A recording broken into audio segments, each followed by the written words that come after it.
میرا سوال یہ تھا حضور کہ جیسا کہ حضرت چودھری ظفر اللہ خان صاحب نے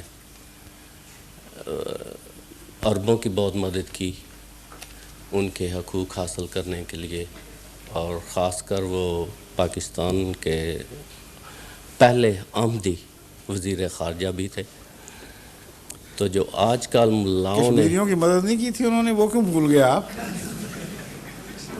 کشمیر کے معاملے میں جس شان اور قوت کے ساتھ انہوں نے ہندوستانی نمائندے کو شکست فاش دی تھی، جی اس کا اعتراف تو ہندو اخباروں نے بھی کیا تھا۔ جی اپنے انہوں نے کہا منہ تھا سے ظفر اللہ خان ہے، کیا نام تھا ان کا جو مقابل مشہور ہندو وکیل آئے تھے، مجھے نام ذہن سے اتر گیا ہے، اس وقت جو ہندوستان کی نمائندگی کر رہے تھے، غالباً وہ وزیر تھے یا جو بھی تھے، ان کے متعلق ہندوستانی اخباروں نے یہ لکھا کہ ظفر اللہ خان نے کیس اس عمدگی سے پیش کیا ہے کہ اس کی کوئی دال نکلنے دی، اور وہ تو تسلیم کر رہے ہیں جن کے حق میں بات کی وہ بات ہی بھول گئے ہیں، یہ زیب نہیں دیتا، سمجھے ہیں؟ جی جی کشمیر کے لیے آپ نے بہت بڑا کارنامہ سر انجام دیا، تمام ہندوستانی تاثر کو مٹا دیا۔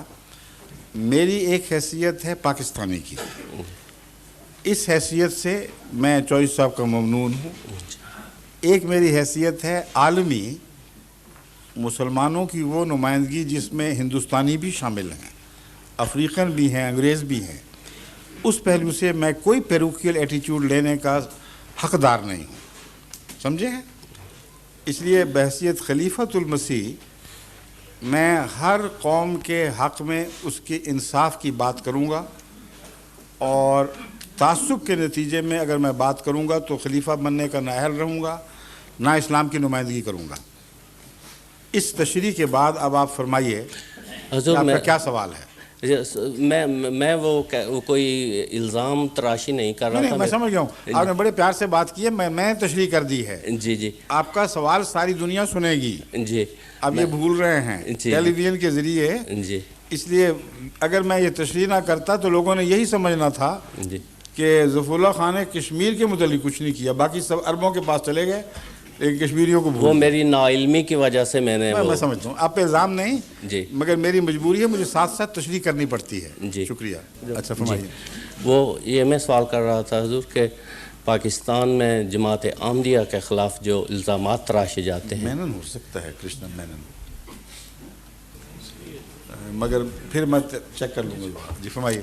جو الزامات جماعت احمدیہ کے خلاف اور خاص کر آپ کے خلاف تراشے جاتے ہیں کہ آپ پاکستان کے خیر خواہ نہیں ہیں، اس کے متعلق حضور کچھ میں صرف اتنا کہہ دوں کہ جھوٹ بول رہے ہیں سارے، جی میں 200% آپ کے ساتھ متفق ہوں۔ ہاں جزاک اللہ۔ جھوٹے الزامات، باتیں مروڑتے نمائندہ بن کے آئے جنگ کا، اور عہد و پیمان کیے کہ بالکل مجھے عام نہ سمجھیں، میں عام جو صحافی ہوں ویسا نہیں ہوں، جیسے عام صحافی ہیں ویسا نہیں ہوں، جو بات آپ کہیں گے من و ان سچائی کے ساتھ اسی طرح پیش کروں گا، اور ساتھ ٹیپ ریکارڈر بھی رکھا ہوا تھا، میں نے بھی ایک ٹیپ ریکارڈر رکھا ہوا تھا، اور ایسی بات مروڑی کہ بالکل برعکس نتیجہ ظاہر کیا۔ آپ نے چونکہ ذکر فرمایا الحمدللہ کہ آپ کا دل جماعت کے معاملے میں میلا نہیں ہوا، اس کے باوجود میں آپ کی تائید میں یہ بات پیش کرنا چاہتا ہوں کہ میں نے کیا کہا تھا، میرا کیا موقف ہے۔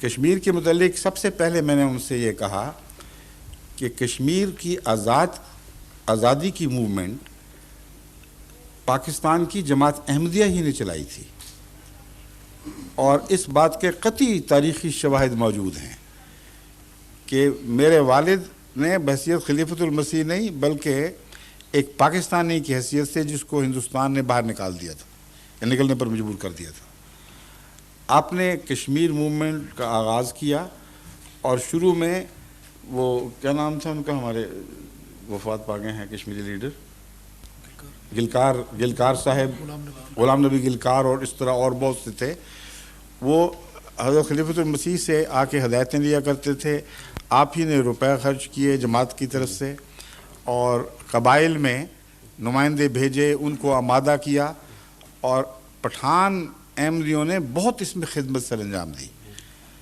جب یہ موومنٹ چل پڑی تب حکومت پاکستان نے قدم رکھنے کی ضرورت کی. اس زمانے میں حکومت پاکستان غیر ملکی دباؤ سے بہت ڈرا کرتی تھی, ابھی پوری طرح مستحکم نہیں ہوئی تھی.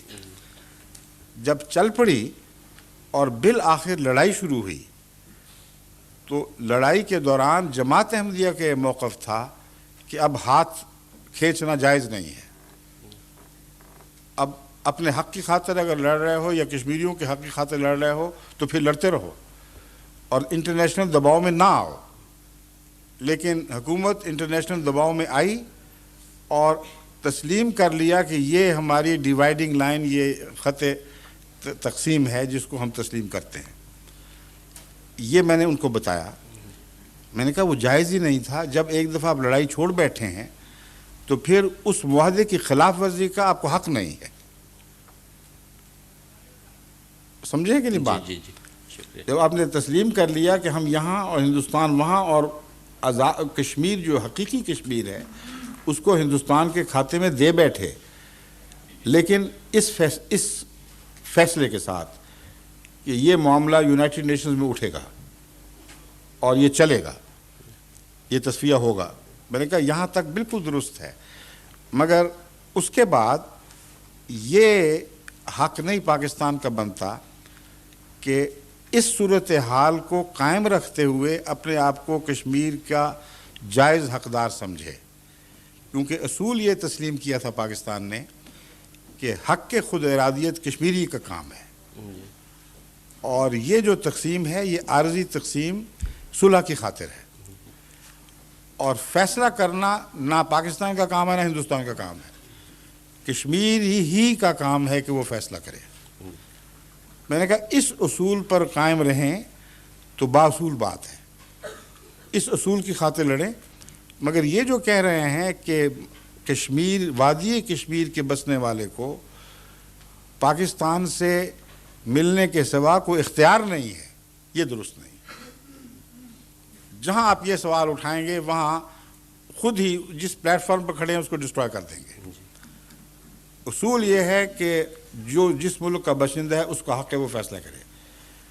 اس فیصلے میں آزاد کشمیری کو یہ کہاں سے پابندی ہو گئی, جہاں کشمیری کو, کہ یا وہ ہندوستان سے ملنے کا فیصلہ کرے یا پاکستان سے ملنے کا فیصلہ کرے, آزاد رہنے کا کیوں نہیں کر سکتا؟ یہ سوال تھا. میں نے کہا اس لیے اس اصول پر قائم ہوں, اور میں نے ان کو یہ بھی سمجھایا کہ یہ تو ہے نا اصولی بات, ایک ہے واقعاتی سیاست, دنیا کا نقشہ کیا ہے, اس میں طاقتوں کی نبرد آزمائی کس طرح ہو رہی ہے. اس کی روح سے میں نے ان سے یہ عرض کیا تھا کہ میں یہ حل سمجھتا ہوں کہ پاکستان خواہ براہ راست خواہ کسی ذریعے سے یہ بین الاقوامی طاقتوں کو تسلیم کرا لے کہ ہم اس بات پر آمادہ ہونے کے لیے تیار ہیں کہ جموں کے علاقے میں جہاں ہندو اکثریت ہے اس کو ہندوؤں کے ساتھ رہنے دیا جائے. آزاد کشمیر جس پر ہمارا تم نے عارضی قبضہ تسلیم کیا ہے, اس کو مستقل قبضے کے طور پر تسلیم کر لو اور اس کو پاکستان کا جز بنا لو, اور بیچ کا جو کشمیری ہے اس کو کھلی چھٹی دو, وہ چاہے تو ادھر ملے چاہے تو ادھر ملے چاہے تو آزاد رہے. اس میں کون سی ناانصافی کی بات ہے؟ کوئی ہے؟ نہیں, میں آپ سے پوچھ رہا ہوں. جی یہ معقول بات ہے نا, حق مبنی بر حق ہے. بالکل, ہر ایک آدمی کو اس کا حق ملنا چاہیے, بالکل بیسک اصول. یہ بات میں نے ان سے کہی تھی. اس پر انہوں نے جو انٹرویو شائع کیا وہ یہ تھا, عنوان یہ لگائے تھے کہ مرزا صاحب نے کہا ہے کہ پاکستان کا کیا حق ہے کہ آزاد کشمیر پر قبضہ جمائے بیٹھا ہے. انا للہ, یہ خلاصہ تھا. تو میں تو جب انٹرنیشنل معاملات میں بات کروں گا تو میں قرآن کی تعلیم کے پیش نظر حق کی بات کروں گا, اس کے سوا میرے پاس چارہ ہی کوئی نہیں. کہیں پاپولر ہوں یا نا پاپولر ہوں, میری بلا سے مجھے کوڑی کی بھی پرواہ نہیں. اگر خدا کی نظر میں درست ہوں تو دنیا میں جو مرضی سمجھے, میں بات ہمیشہ حق کی کروں گا. اور قرآن کریم نے یہی اصول پیش فرمایا ہے کہ عدل پر قائم ہو. یہاں تک عدل پر قائم ہو کہ اگر تمہاری دشمن قوم بھی ہو تو اس کے وقت اس سے معاملہ نپٹانے میں بھی عدل سے نہیں ہٹنا.